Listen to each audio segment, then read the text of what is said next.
বেশ সুন্দর। এই হচ্ছে বাইরেটা, এখান থেকে অনেকটাই উঠতে হচ্ছে।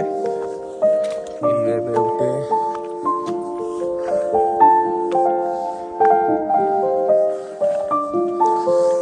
একটু অফবিট জায়গা, মানে মেন কালিম্পং থেকে অনেকটাই রাস্তা, প্রায় 25 কিলোমিটার উপরে হবে, কিন্তু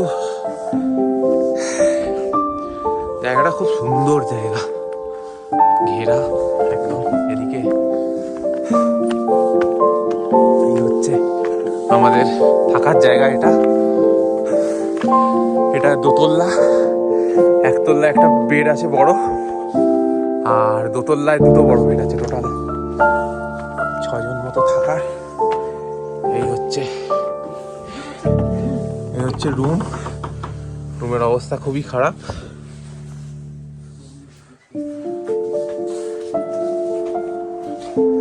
এই হচ্ছে বাথরুমটা, ঠিকঠাক বাথরুম, খুব একটা খারাপ নয়। এই হচ্ছে ওপরে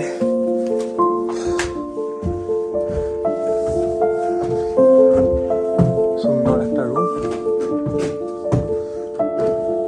সব ছড়ানো ছেটানোই আছে এখন। আর এই কালকে আমি যেটার কথা বলছিলাম, এই হচ্ছে সুন্দর একটা